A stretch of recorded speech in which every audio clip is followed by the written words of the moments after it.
All right. Mike D'Angelo with the playlist. Andrew Clare. How the heck are you? Good, how are you? We're I okay, I am. think. Oh, good. I'm glad.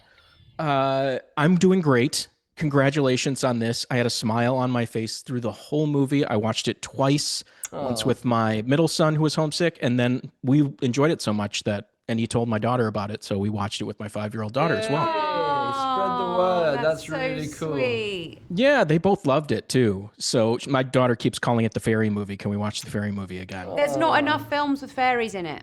Having Amen. had a daughter who loved fairies, I was like, we did Fern Gully, but Tinkerbell, and then you're like, where are they all? yeah, yeah. Yeah. The movie itself feels like somebody kind of bottled the feeling of being 7 years old, like that wonder, the innocence, the playfulness, the warmth, of course, the magic, it's in the title. By the end of it, I was thinking about fantasy and so much as how like adulthood slowly convinces us to stop looking for magic. Did Hmm. either of you leave this project feeling like you've recovered a little piece of that curiosity, that wonder, and kind of wanting to inject that back into yourself? Definitely. I think that was the reason to do it. It was, really Simon Farnaby, our writer who wrote the Paddington films as well, Hmm. adapted these books in such a accurate, beautiful, imaginative way that updated them for, it's it feels very personal to him. It feels like he's written something very, very for him and his family, his wife, his daughter. It feels very, very personal. And I think therefore it feels very, very personal to everyone. So when I read it, I was like, the world needs this, I think, because I feel like I need it. Not even as a man without kids currently.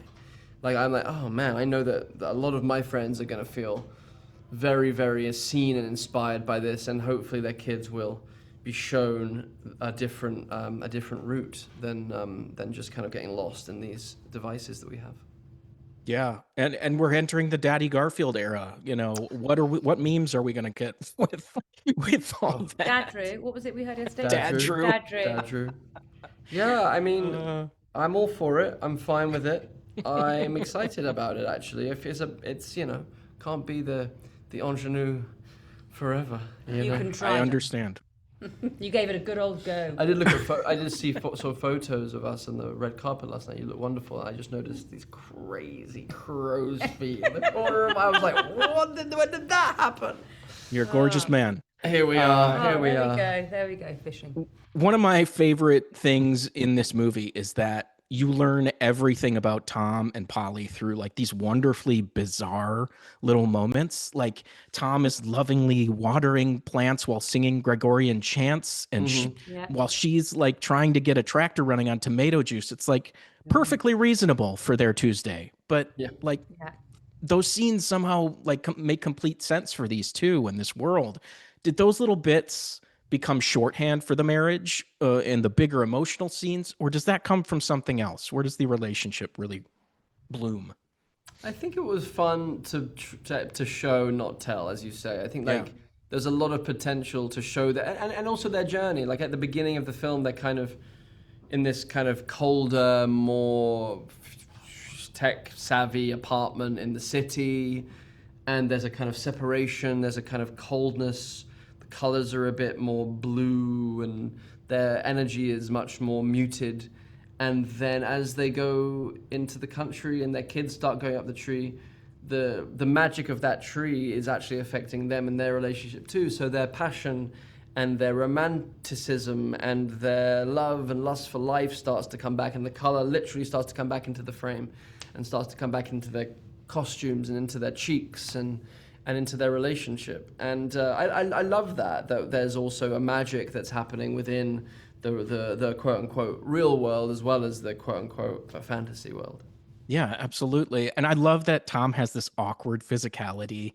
Like you've always had this incredible physical kind of Yeah. instinct, whether it's Spider-Man or Tick Tick Boom or all these different things. But did you and Ben ever talk about giving Tom like a silent film DNA? Like I saw a little Buster Keaton almost in this kind of stuff. Yeah, I mean, like, I really love, again, going back to Simon's script and the work that he's done with Paul King.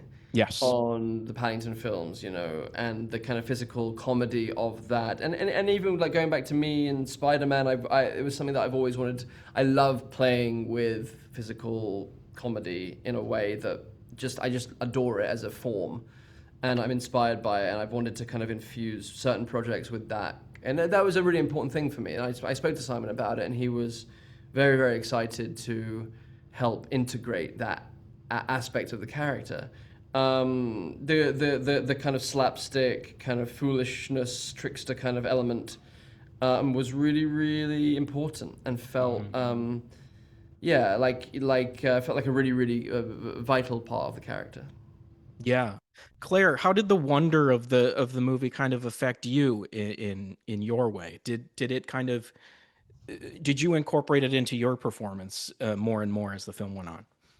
I mean, obviously, we're very much land dwellers. We don't go up the tree. But I think Sadly. that, yeah, very sadly. But I do think that Tim and Polly are kind of infected by what the children are experiencing, and seeing that change in your child anyway, like seeing them kind of come back to you is what it feels like in the film. Has an impact on what you believe is possible, I suppose, and what you dream of. But yeah, I think that there's a childishness that seeps into the adults in the film, which I think is Yeah. really important, and something that brings more magic with it, and more kind of like love of the adventures and things like that, which I think that they both, well, I mean, Tim has a lot of it, but I think that Polly definitely gets bitten by that bug a bit. Yeah. And the kids, like the kid actors are wonderful. Amazing. They obviously haven't learned fake spontaneity yet. Like they kind of have that natural wonder to them. Yeah. Did Yeah. did you find yourselves kind of mentoring them, and did they accidentally remind you to kind of approach scenes with fewer like preconceived ideas or anything like that? I think more the latter. I think we were mentoring them in the sense of making sure that they had a safe place and a good time on set, but it didn't really require that much work. They were beloved on set, and the set was a lovely set. It was run really, really professionally, but also with a lot of joy and a lot of love. And then, yeah, of course, we just had to make sure that they felt they went to the toilet when they wanted to go to the toilet, and that if there was any problem, that they felt safe enough to talk to us about it. But there was never really any problem. They were really just so happy to be there, and they were treated really nicely by everybody. Everyone loved them. And then more the latter, where they kind of reminded us how to let go and how to be present with them. Like, it was a pure pleasure to work with those kids, and just to hang out with them in between takes as well. They're just really, really good, cool people. Nice.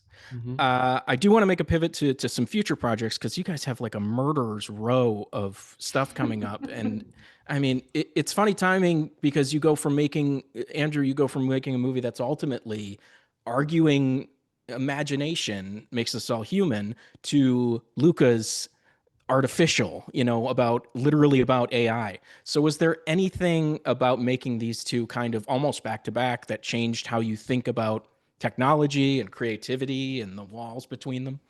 Sure. I mean, like, I think it's all related. In between, it's interesting. Yeah, not quite back to back, but yes, that was the order. Yeah, I mean, more interestingly to me, after I did the Luca film, I did a film called The Uprising, which is about the peasants' revolt. Yeah, Greengrass. And it's like in Luca's film with the OpenAI, about OpenAI, I'm playing Sam Altman, who's arguably a kind of one of the most powerful people in the world right now, like an emperor of this new society that we find ourselves in, like one of the handful of emperors, that has access and power and financial resources.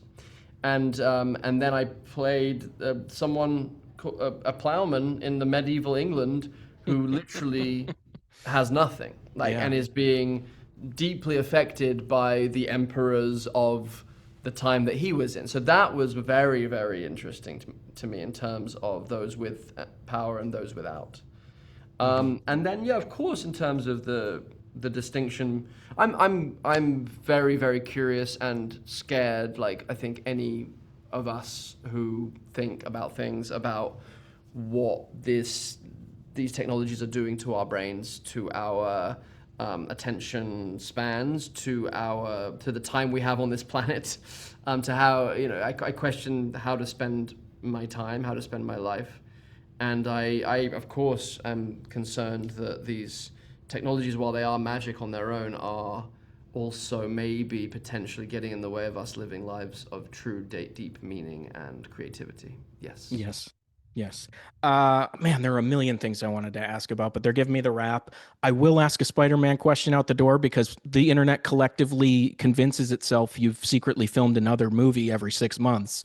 Yeah. If there ever was another chapter with your Peter Parker, Yeah. what would you need emotionally or creatively to jump back in there? I don't know. I really don't know. I would need it to be very, very odd. I would need it to be very strange, and I would need it to be completely unconventional and almost, I wouldn't say like boring, but I would want it to be just completely unexpected, like a genre of Spider-Man that you've never seen before. That feels very left field, and I don't even know what that would be. Maybe like a road trip movie. I don't know. Wonderful. Wonderful. Anyways, I'll just say the magical Faraway Tree hits theaters on August 21st. It's really whimsical and wonderful and a warm hug of a film. Thank you both for taking the time. I appreciate it. Thank Thanks you. so much. Thank-